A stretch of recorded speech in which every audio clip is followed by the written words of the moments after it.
In the ancient lands of the Nduru, there lived a girl named Ola. She was 17, slender as a palm frond, and so beautiful that even the sun seemed to linger in the sky just to admire her.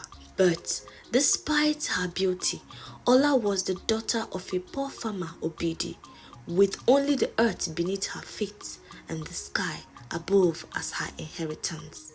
Suitors came from far and wide, men of wealth, warriors of renown, traders with bags of cowries, all eager to make her their wife. But Ola refused them all. She did not see wealth, strength, or prestige as enough reason to give herself away. Some called her proud. Others whispered that she was cursed, but she remained unmoved.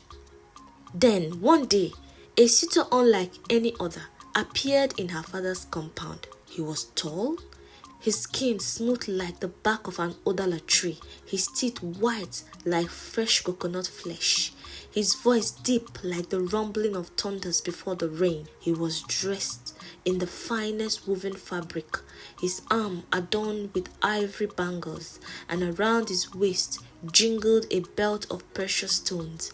His name, he said, was Ifegeme, a wealthy man from a distant land. Ola had never seen such a perfect man, and for the first time she felt her heart waver.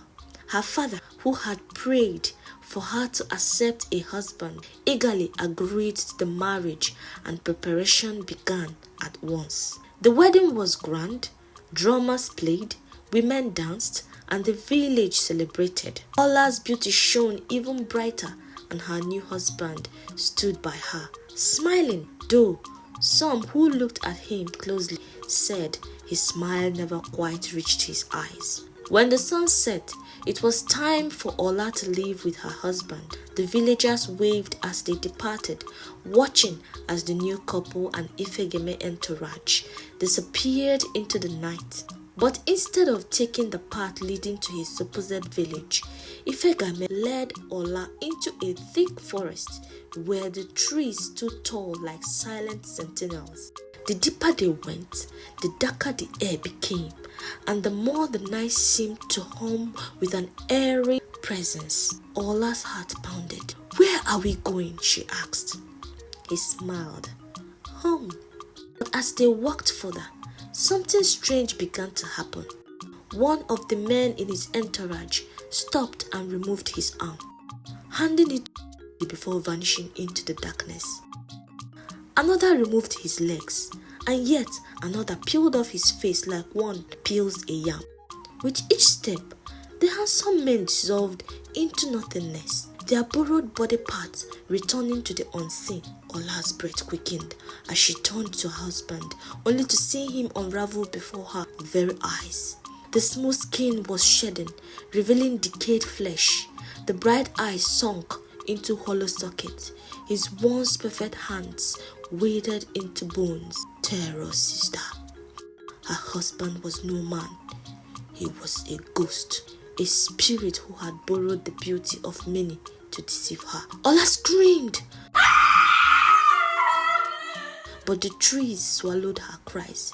She turned to run, but the forest twisted around her, leading her deeper into its dark belly. Ifegeme, now fully revealed in his ghastly form, reached for her with skeletal fingers. "You refuse to marry all men living," he whispered, his voice now hollow and distant. "So now you belong to the dead." Ola did not stop to listen. She ran, her feet barely touching the ground, her maiden attire snagging on thorns. The spirit hauled behind her, their laughter coiling around her ears. But the gods were watching. The gods had always watched. The earth suddenly gave way beneath her feet, and she fell, tumbling into a sacred ground. The spirit dared not follow. A great silence filled the air.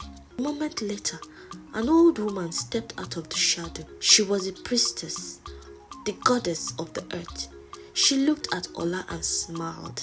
"The living must marry the living," the old woman said. "Go home, child." And just like that, Ola found herself back in her father's compound, gasping for breath.